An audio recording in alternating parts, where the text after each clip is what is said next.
me go ahead and get started here. And maybe the third time will be the charm this time. It's us. We're so Okay. bad. So this is we'll try for again to go through the basics of magnetic resonance, the physics part. We said before that there's a number of components that are important to be able to make an MR scanner. And we went through the safety concerns, which were basically the main big magnetic field, 1.5 or 3 Tesla, or whatever your field strength is, the gradient fields that we'll talk a lot about, the RF fields and the coils, and each of these produce safety concerns. But we already went through that, so I'm not going to go through that again. The main magnetic field, obviously, you can get translation of ferromagnetic objects, and they can cause problems. Uh, and then rapid twitching RF can produce problems on its own concerning EKG signal, but if it's high intensity enough, it can produce twitching of muscles. Fortunately, the the level at which it will induce muscle reactions is much lower in skeletal muscle than it is in cardiac muscle. And therefore, long before you'd have any problems with the cardiac muscle, you would get uncontrollable twitching of the skeletal muscles. So there is some safety built in here in the way the human muscles are determined. And we now try to stay well below the level that causes muscle twitching. And it can induce current in conductors with gradients, but mostly RF fields, which can cause burns. And we'll talk a little bit more about RF absorption of the tissues and heating characteristics when we go later. So let's talk about the basic physics of magnetic resonance. So this talk, we're going to talk about what magnetic resonance is, what the nuclei are, and how this all works. Then we'll talk about how you can localize this to actually create a 3D image that we all like to look at for our evaluation. And then talk about what it is about the biochemistry of tissues that allows us to see one tissue as a different signal intensity than another tissue. And that's an area that's often not very well covered and is actually critically important to what we do. And it's nice to know the underlying physics of it rather than just being empirical in how you know it. So let's start at basics again. We're going to be talking primarily about the proton. There are a number of nuclei that we talked about before that actually have magnetic moments where we could do an NMR experiment. But for the vast majority of what we do in medicine, we're looking just at the proton. So we're looking primarily at hydrogen atoms, a single proton and a single electron. And these hydrogen atoms are generally embedded either in water molecules or fat molecules in the body. And so that's really what we'll be looking at. So let's talk a little bit about the proton. The proton is one of what used to be called the fundamental particle. Uh, Now we know it's made up of other particles, but it's basically an object that spins around its own axis. So that gives it has its own intrinsic angular moment, and it also has charges that are spinning around. Moving charges produce a magnetic field. That's how magnetic fields occur. Uh, and you can't have a magnetic field without moving charges. So those moving charges then produces a magnetic moment, which means it's a little magnet. It turns out, according to quantum mechanics, that the angular momentum and the magnetic moment of the proton are fixed. They can never change. They can never vary. So it spins around forever, never slows down, and therefore since it has the same uh, charge and the charge distribution inside the object does not change, it means its magnetic moment also does not change. So it's just like a little bar magnet. The only thing is there's a big difference between the typical bar magnet that's sitting there in space and a proton, because a proton has this angular motion. It has it's spinning, so it has an angular uh, motion that's fixed, whereas bar magnets generally is not spinning on itself. So that spinning is important. So it makes it a little bit more like a spinning top that we all played with as kids. You get the spinning top moving or spinning around, and initially it'll spin very much upright, but it has frictions where it touches the floor, And over time, the spinning will start slowing down due to the friction, primarily where it touches the floor. And as it slows down, it'll start wobbling around the direction of the Earth's gravitational field. Eventually, it'll wobble so widely that the sides will touch and then it'll just roll around the floor. We're all familiar with that. A proton is very similar to that, except what we put the proton in a magnetic field rather than a gravitational field, and it's going to want to precess around the the magnetic field lines. Now, because the protons, the angular magnetic moment is fixed, it doesn't change like a spinning top. It means once we start it precessing around in a magnetic field, it will keep the same angle as long as the magnetic field is constant. Unlike a spinning top, which slows down and falls to the ground, the proton will just keep spinning around, precessing around forever at the same angle with respect to the main magnetic field. And we'll see again why this precession is very important. So there are two rotations that occur. One is the intrinsic spin around the intrinsic axis of the proton, and the other is the precession around the direction of the main magnetic field that we'll be placing the protons in. And the the frequency by which the nuclei wobbles around the main magnetic field is called the Lamar frequency. And these are just other nuclei and more complex atoms which have non-zero magnetic moments, and therefore they're nuclei that we could do an NMR experiment with if we want. Uh, uh, Notice that this is called the gyromagnetic ratio, the number on the right-hand side. The higher that number is, it means if we do a magnetic resonance experiment, the more energy we would get when a single proton flips, which we'll see is going to be very important in a minute to get signal to noise. So one of the reasons we use hydrogen is it has the largest gyromagnetic ratio. So we get more energy per flip from a proton than we do from any other nucleus. Fluorine comes close. But the other thing is there are many more protons in the body than there are fluorine. So if we're looking at signal to noise, it's going to be the number of nuclei involved in our experiment times the gyromagnetic ratio, and therefore by far the biggest signal we can get is from hydrogen. Now, people have also done experiments with carbon uh, and, uh, and other sodium also could be on this list, and some people have done studies with sodium, but hydrogen dominates because it's the easiest. Okay, now let's talk a little bit more about these little protons. If we put the body in the room like we're in right now, where we're in Earth's magnetic field, and Earth's magnetic field is basically close to zero. It's a half a Gauss, which we talked about before, whereas uh, if we're talking about a 1.5 Tesla magnet, we're talking, well, a 1 Tesla is 10,000 Gauss, so we're talking about an order of about 30,000 times stronger than Earth's magnetic field. So basically, when we're in the room here, as far as our protons are concerned, they're not in a magnetic field. It's just too small for them to be able to feel. Therefore, the nuclei, on average, since there's no preferential direction for them to point, they're pointing in all directions. So for everyone pointing to the right and up, there's one pointing to the left and down, uh, up and to the right here. One for everyone pointing to the left, one's pointing to the right. So the bottom line is, since there are trillions and trillions of these, they cancel each other out on average.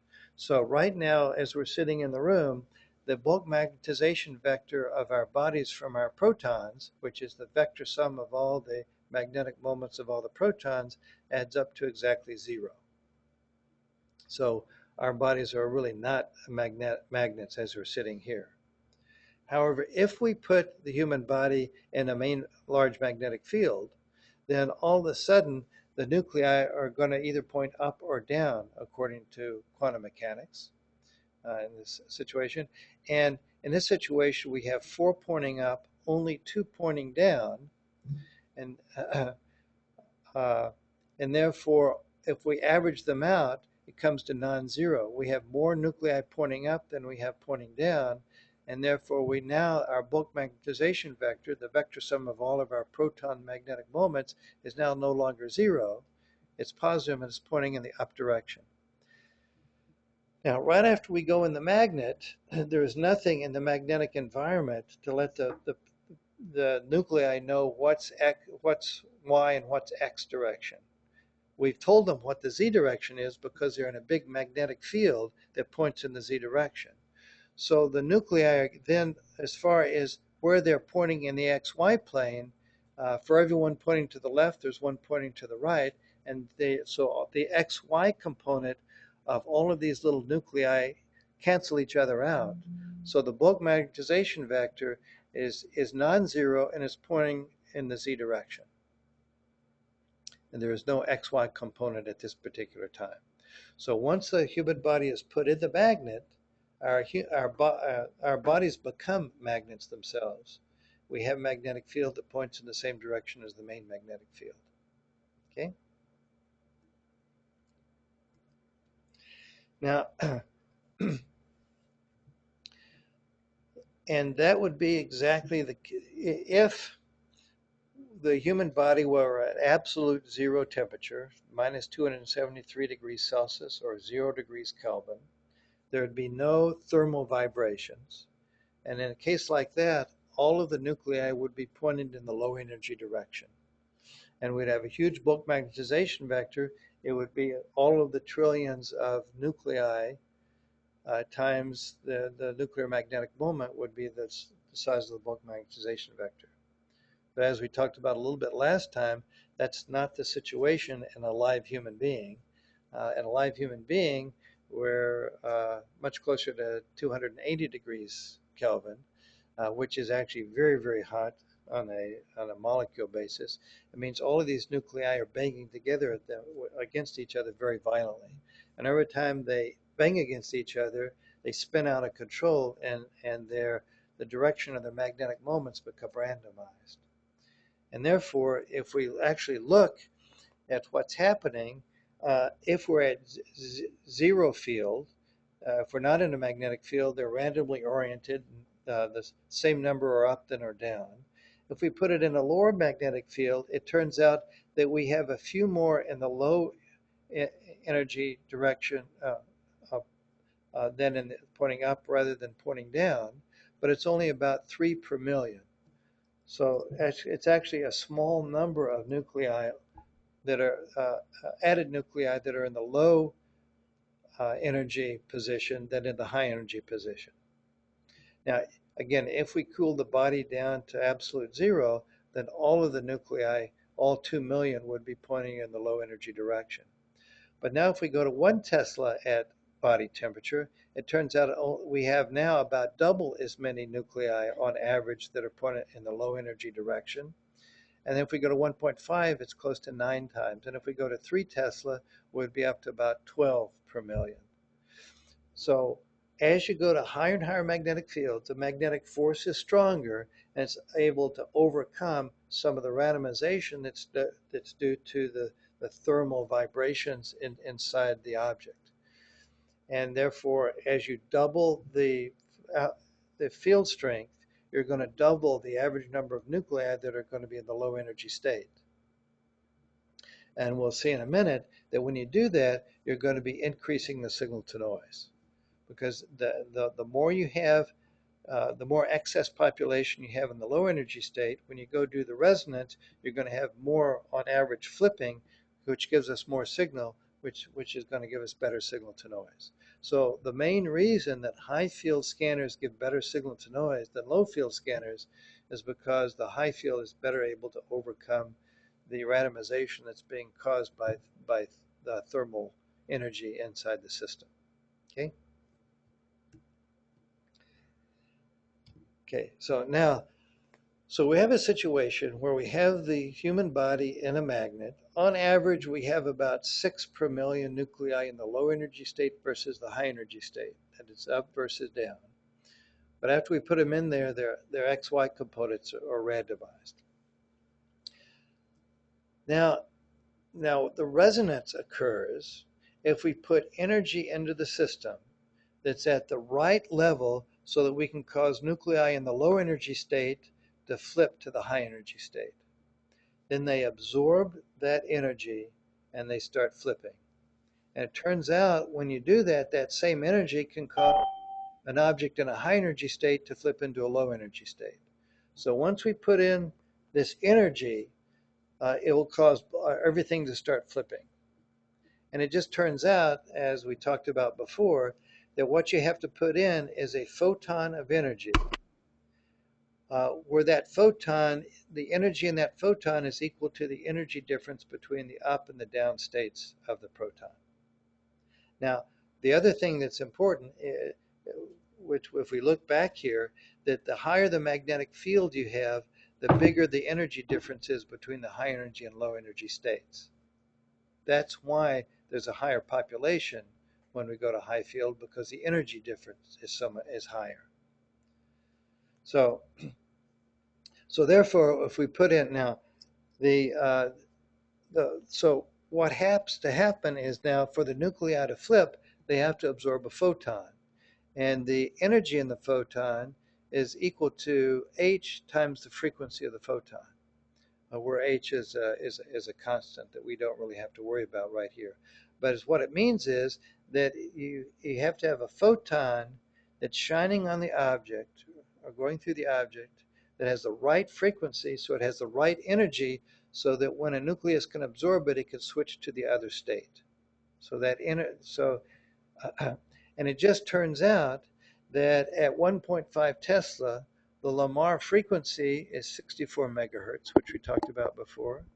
And a photon that has to have the right energy so that you can have a transition between the high energy versus the low energy state has to have a frequency of 64 megahertz. So the photon has to have the same frequency as the Lamar frequency, which is kind of amazing. The Lamar frequency is really a classical understanding of what's happening here.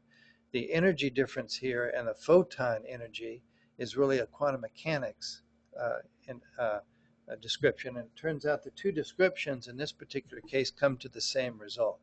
If we went through a more complex argument based upon classical physics, we would also find that in order to be able to flip a proton from one state to another, the frequency would have to be the Lamar frequency. But that's actually a little bit more of a convoluted argument than the fact that it has to be at the same energy to cause a flip between energy levels. So in many ways, quantum mechanics is a simpler way to talk about what's happening. Okay, so there's one. So now then, let's go back to the body. We put the body in. We now have a bulk magnetization vector, which is no longer zero, and it's pointing in the z directions. So now the question is, what happens when we then put in the radio frequency signal, which is basically a TV3 broadcast signal. TV3 broadcast signal is around close to 64 megahertz. And if you put in radio frequency energy, at 64 megahertz, you're basically putting in photons of the right energy to cause energy transitions at 1.5 T. Okay? Everybody with us at this point? Questions? So, Sheila, if I start putting in the RF, what happens?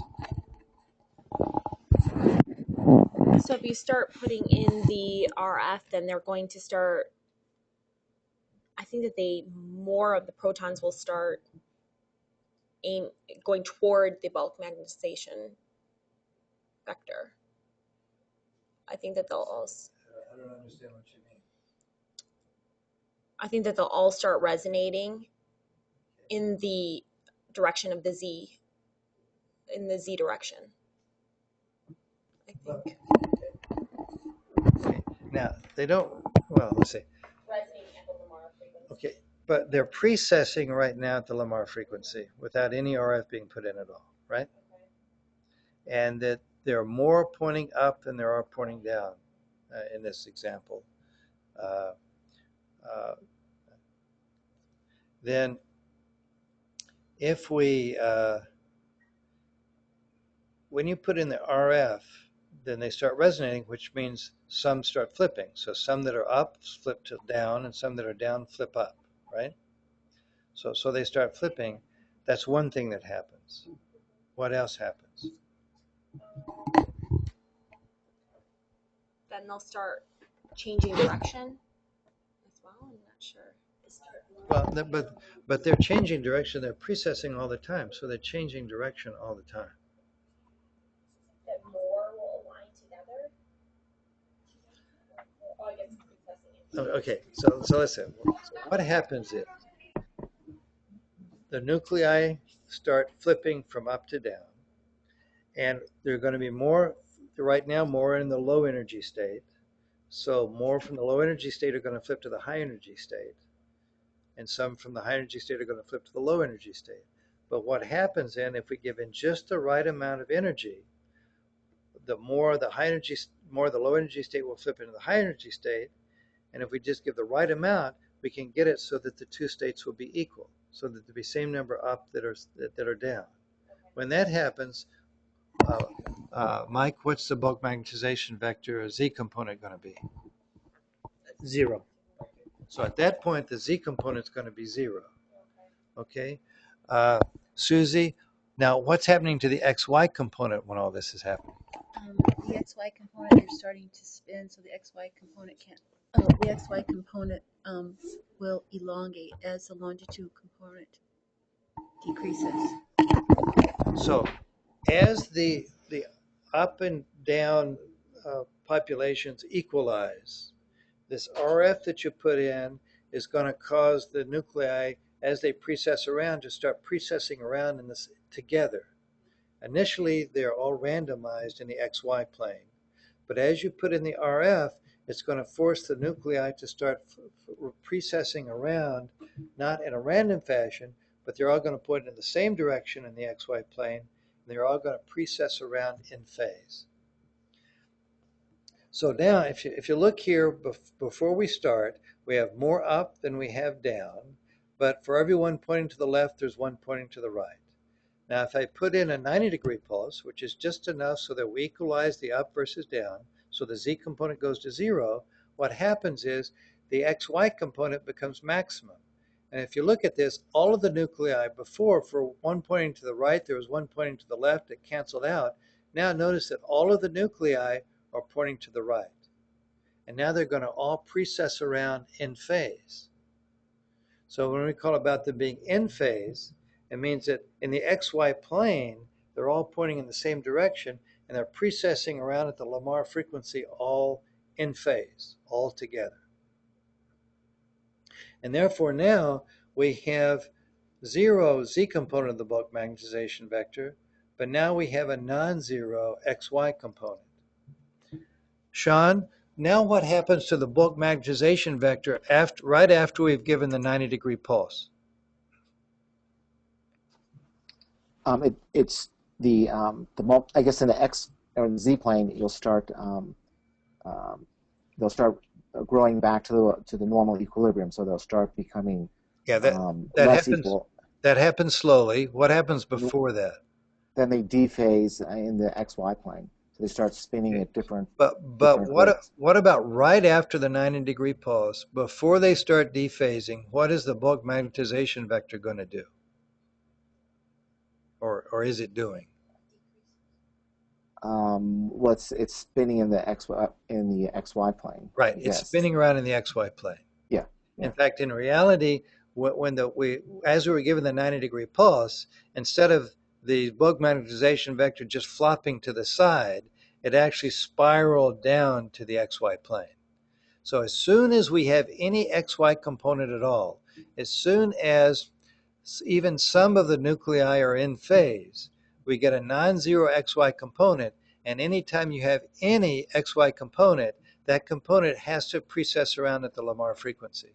Because remember, all it is the vector sum of the nuclei, and the nuclei are always precessing around at the Lamar frequency. They never stop. Okay, so the bulk magnetization vector is just the vector sum of all these little nuclei.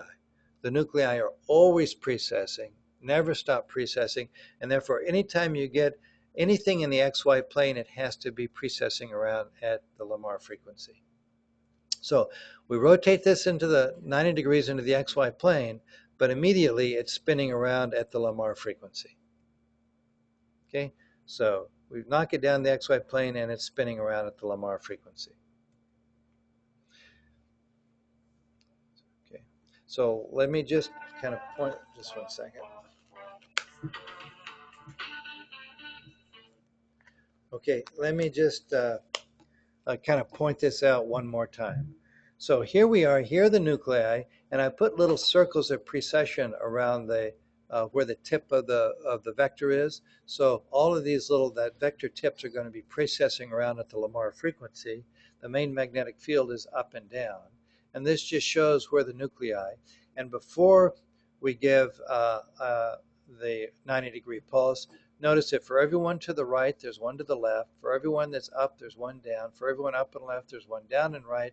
So in the XY plane, they're going to cancel themselves out. At this stage, you have a Z component of the bulk magnetization vector, no XY component. That Z component is fixed. It's not moving. And remember, whether it's moving or not is important when we're talking about magnetic fields, because you cannot get energy from a stationary magnetic field. Something has to be moving. Okay, now then, so here we are before the 90-degree pulse. We have a bulk magnetization vector that's stable, sitting there in the Z direction. Now, after we give a 90-degree pulse, the bulk magnetization vector is now only in the XY plane. There's no Z component. All the nuclei are pointing in the same direction, and now they're all precessing around together. Because they're precessing around together, their vector sum, which is the bulk magnetization vector, is precessing around in the XY plane. And this is at 64 megahertz. So now the magnetic field of the human body, while they're lying in the scanner, that magnetic field is rotating around 64 million times a second. Fortunately, the body's not rotating, just the magnetic field. Okay. All right, Yuri, what's the next thing that happens? Okay. Well, next thing is going to be they're going to start the vectors, the individual vectors are going to start dephasing. So the vector was pretty much a line along the XY axis, and soon after, because of the dephasing interaction, they're going to start basically dephasing. Some are going to the frequency is going to be slightly different for each one of the vectors. So basically, there's going to be dephasing. Okay, that's good. So right after the 90-degree pulse, they're all in phase. They precess around together. But since they're not all in the same magnetic fields, some are going to precess more rapidly than others, and therefore they're going to get out of phase. And when they get completely out of phase, the XY component of the bulk magnetization vector is back at 0 again. Aram, are you with us? He's with us, but Okay. All right. Sheila, how fast does it take, how rapidly does this dephasing occur? I think it's actually very quickly. I mean, it's just I think tenths of seconds. I mean, it's very quickly. Yeah, milliseconds. I guess milliseconds. Yeah, it's Okay. very quickly that it dephases immediately because I think it Well, immediately Give me dephases. some tissues and tell me roughly how fast and different Oh. tissues it occurs. Okay.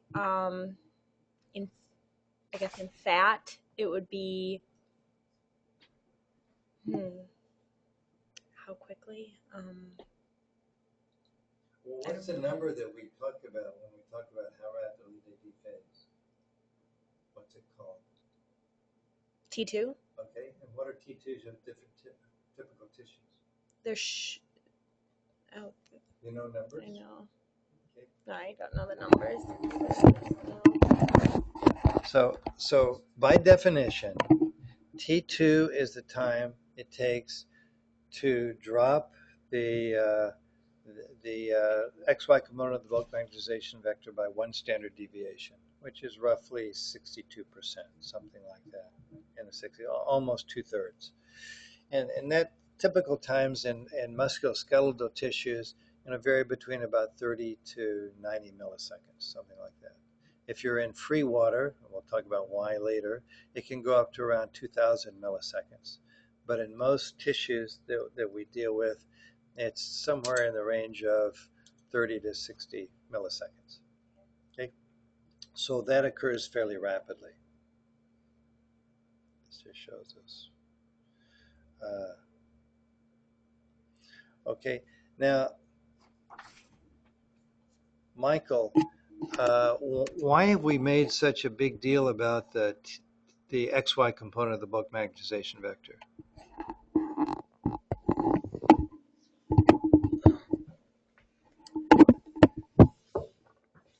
we we use that the T2 time of T2 of the tissues to acquire signal to generate an image.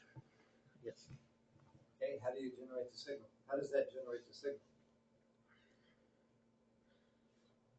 I don't know the answer to that one.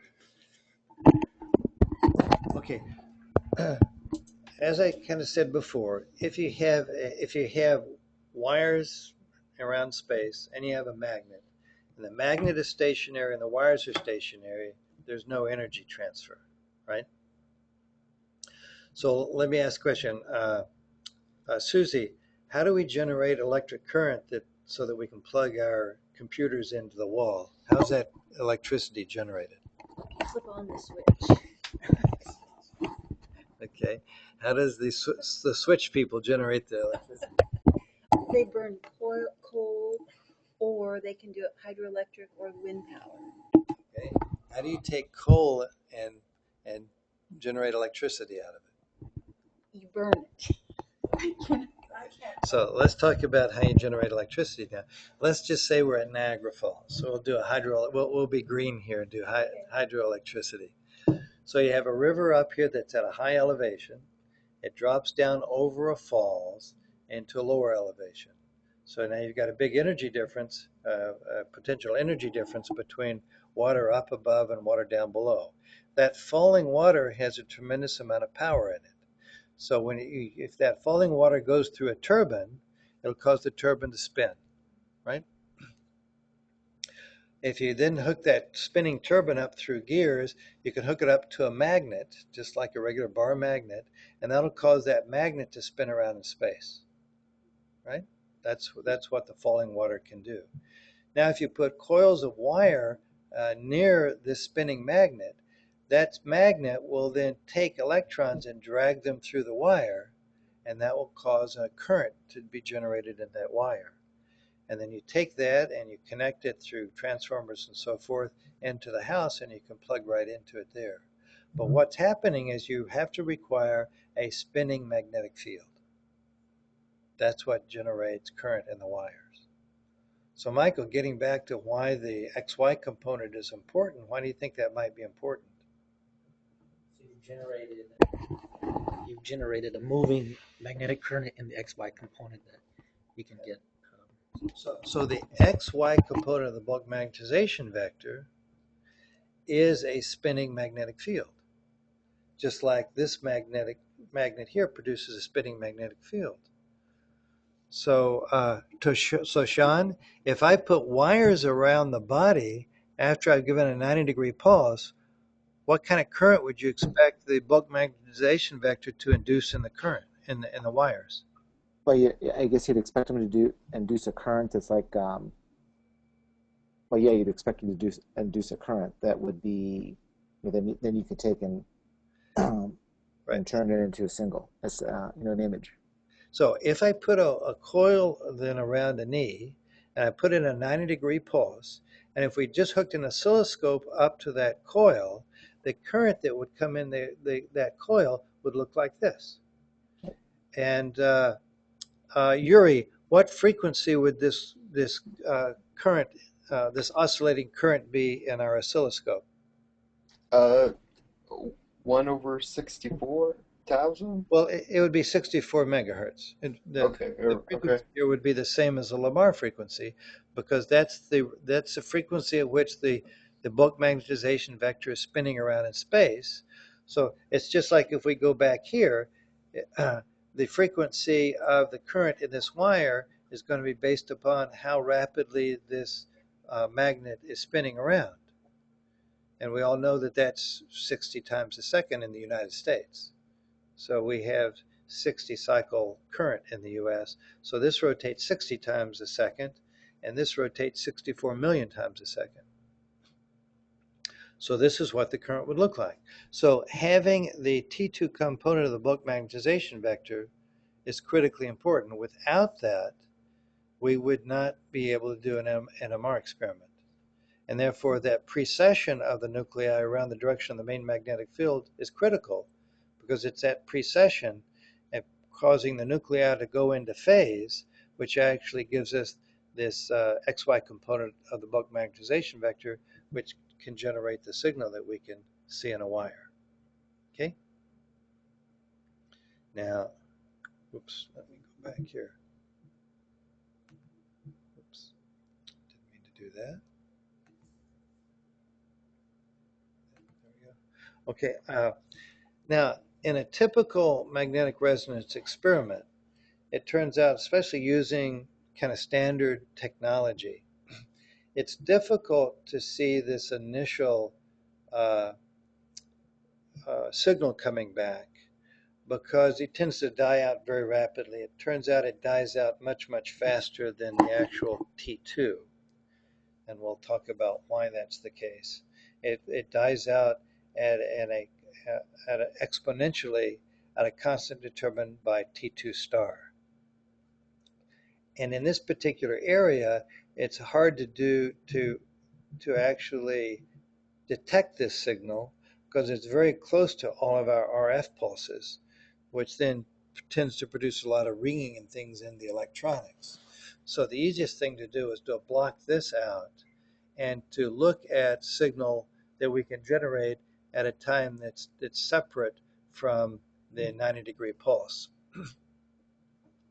Uh, Also, what we really want most of the time is to evaluate T2, and we'll talk about the difference between T2 and T2 star later. We did a little bit last time, but I'm going to hold off till we get into a different discussions because it's very important to understand tissue characterization.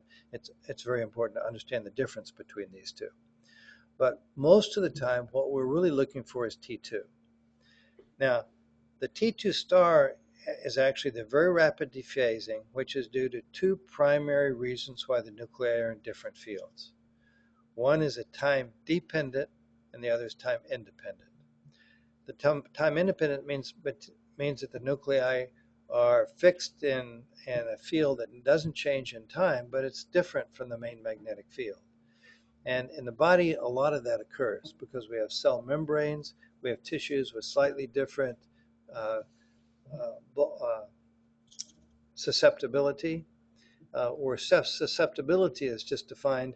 If you take a magnetic field, let's say that it's 1.5 Tesla if you're in a vacuum, and you put an object like an egg or something inside that magnetic field, and if you measure the magnetic field inside the egg, you would find that inside the egg the magnetic field is actually lower than 1.5 Tesla. 1.5 Tesla. Whereas in a vacuum, it would be exactly 1.5 Tesla. And how much the magnetic field is lowered inside that egg versus the outside area is called the magnetic susceptibility. If you have a big difference, then you have a very high magnetic susceptibility tissue. If it's a low difference, then it's a very low magnetic susceptibility tissue. But what it means, if you have two tissues side by side that have different magnetic susceptibilities, then they're going to have two regions of different magnetic fields, and you're going to have a big magnetic field gradient between the two. So inside the body, it's a very complex mishmash of chemicals inside the body with a lot of cell membranes and issues and areas where there's gas and other things. So it means that there are many different areas where the magnetic field is going to be different within the tissues. Now, I think it's important here to talk a little bit about why the magnetic field is different. And it really comes down to if you have large molecules, some molecules can be thousands of atoms, right? Sheila, what is the basic energy that binds atoms together to make stable molecules?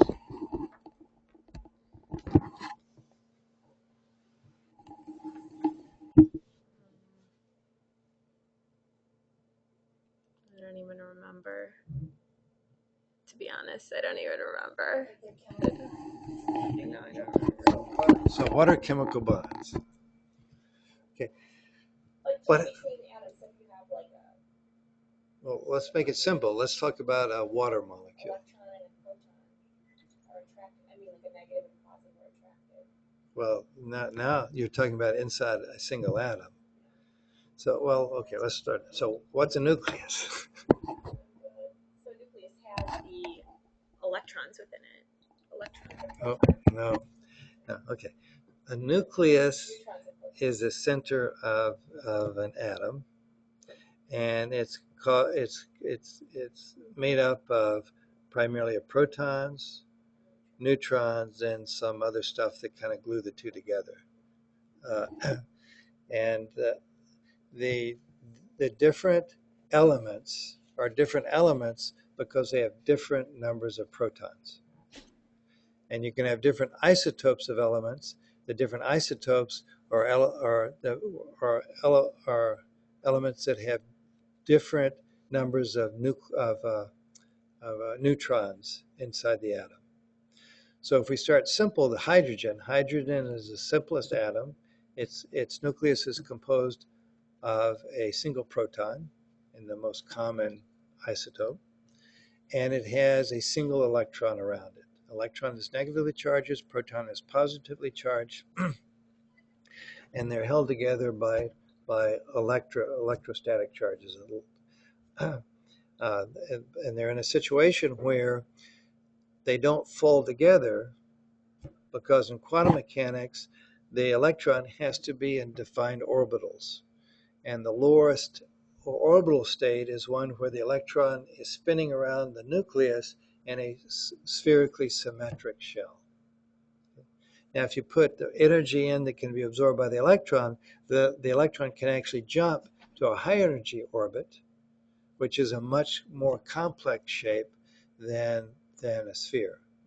And this is all worked out in quantum mechanics of different shells, and the more complex atoms that can have 50 or more electrons, those electrons have to go through the first, if it's in the lowest energy state, they first fill up the low energy orbital, then they go to the next level, and then the next level. Also by quantum mechanics, in each of these levels, you can only have 2 electrons that have to point in opposite directions. So in the lowest energy level of the electrons, you can only have 2, so that the next simplest atom is a helium atom. It has 2 protons and typically 2 neutrons in its nucleus, and then it has 2 electrons. And in the lowest energy state, they're in the same orbital, the spherical shell at the lowest energy, and they're pointing in opposite directions. They can either be up or down, and they have to be in opposite directions. If you go to the next atom, 3, then not all of the electrons can fit in the lowest level, so that you start filling outer shells. Now, for something like a water molecule, it turns out that you can have 2 hydrogens and an oxygen out separately in space, and that's a,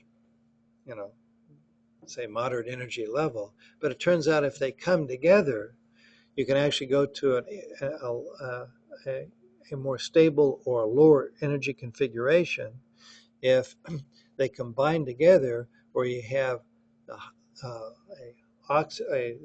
oxygen with 2 hydrogens off at the side, kind of like Mickey Mouse ears. And what causes them to be stable in a lower energy state is that their outer electrons now, instead of going around each nucleus, they actually go around the combined nuclei, and the electrons can be in a lower energy state if all three nuclei kind of share the outer orbitals of the electrons. And therefore, what causes it to be a stable compound or stable molecule is the fact that they're now sharing the electrons, and the electrons can be in lower energy levels. So a water molecule is actually a lower energy state than oxygen and two hydrogens, and therefore it's stable. If it were a high energy state, it would fall apart and go down to a lower energy state. Now, in doing that, you now have these shared electrons that are kind of rotating or kind of spinning around the central nuclei. And water is a very simple molecule. If you go to fat molecules, they can have long, long chains of hundreds of atoms and thousands of electrons that are then out in very complex orbitals around all of these kind of centrally located nuclei. Now, it turns out then, if you actually take a very complex molecule like that, you have these electrons that are out rotating around in these orbits. If you put that molecule in a magnetic field, what the actual orbit of the electrons changes because the magnetic field interacts with the electrons. And the electrons that are going in one direction will actually, their radius of their orbit will increase. The electrons that are going in the opposite direction, their orbit will decrease. So you'll actually have a change in the size of the orbits of the electrons. And it turns out that they do that in a manner which cancels part of the main magnetic field, and that puts them in a lower energy state.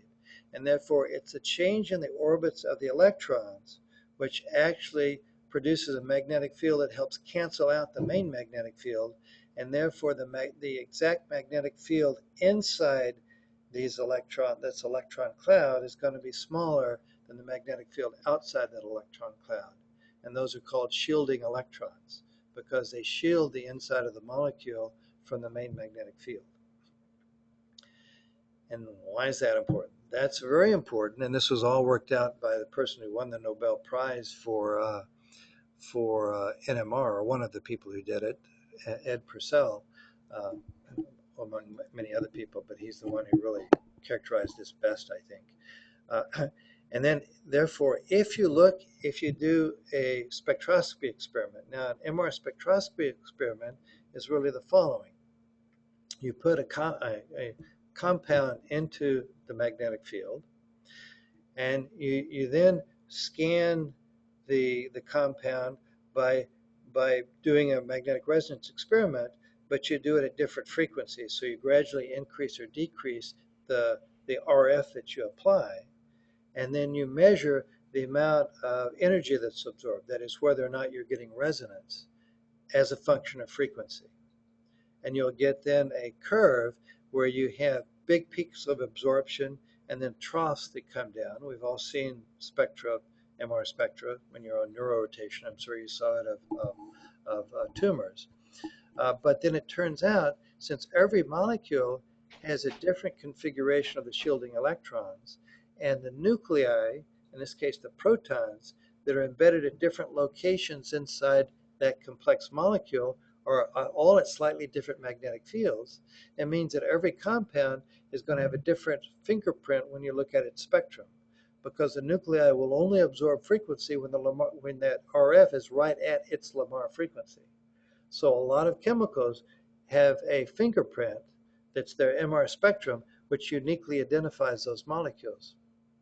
And that's why MR has been so important in biochemistry, because it's a way to non-invasively actually do very fine analysis of the exact insides of molecules that you really couldn't do before. And because it's been so important in doing biochemistry analysis, it was the reason why people back in the 1970s, especially Damadian, thought that MR might be a way in vivo of actually being able to do in vivo non-invasive biochemical measurements inside the human body. And that's really what started magnetic resonance imaging. And in the early days, in the early 1980s, the reason why big companies like GE and Siemens put money into magnetic resonance wasn't because they thought imaging was going to necessarily be the big payoff. They thought that you'd be able to go in and be able to characterize tissue in what they called at that time the non-invasive biopsy, to be able to do biochemical analysis of the body in a non-invasive way. So it was really initially thought that it was really going to be really take the place of replace blood analysis and biopsies in evaluating diagnoses. Turns out that the body's biochemical structure is so complex, the spectrum are so complex that they're really very difficult to evaluate that way.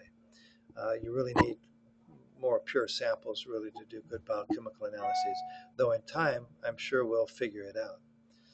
But along the way, imaging has become a very valuable technique, which we're going to talk about mostly here. So, okay.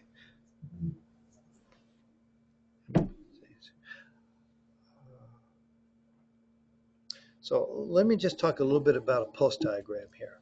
And a lot of the stuff I just talked about, we're going to come back and talk about again and again in terms of real examples later. So let's talk about a pulse diagram. We've talked about a 90-degree pulse already. A 90-degree pulse rotates a bulk magnetization vector into the XY plane. When it's in the XY plane, it rotates around, which induces current in a wire. So this would be what the current would look like. It dies out very rapidly over a time of T2 star, which in tissues can be less than a millisecond. So it can be very fast. And we'll talk more about that later. T2, we said, was more around 60 or 80 milliseconds. But it turns out the original signal dies out very rapidly. Now, we can trick things, however, into being able to measure the true T2 by doing a pulse that was also invented by Purcell, called the Carl Purcell-Mablung pulse, where you give a 90-degree pulse. If you then put a 180-degree pulse and you wait, if the time is tau between the 90 and 180-degree pulse, if after the 180-degree pulse you waited time tau, it turns out that a lot of the nuclei will come back into phase and produce another pulse. This pulse is well away from any of the RF sequences, so we can obtain that pulse and get a nice clean example of it without any interference from our RF pulses. And it's this echo that we use to generate the images most of the time right now in medical imaging. And it turns out that the height of this echo is determined by what the true T2 time is of the tissues. So notice this echo doesn't come up to the height that it was at right after the 90-degree pulse.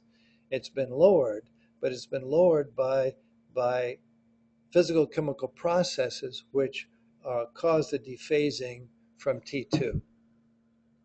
And that's very helpful because then what happens is that tissues with long T2 will continue to have a very high signal here. Tissues with a short T2 would have a very low signal here.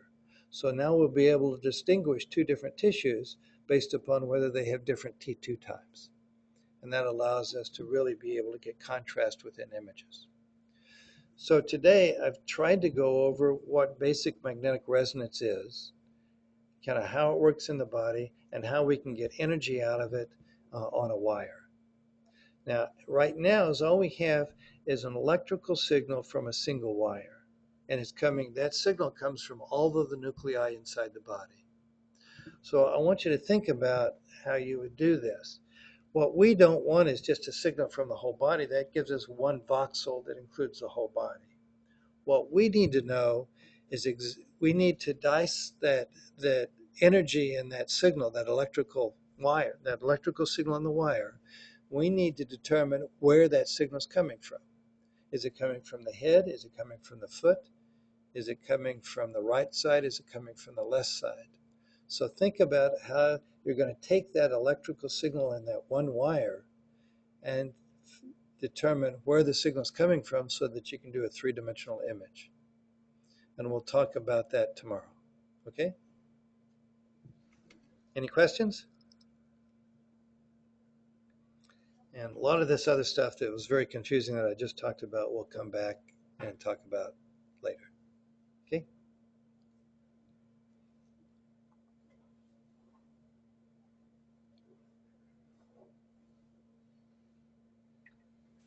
Thank you. All right. Thank you.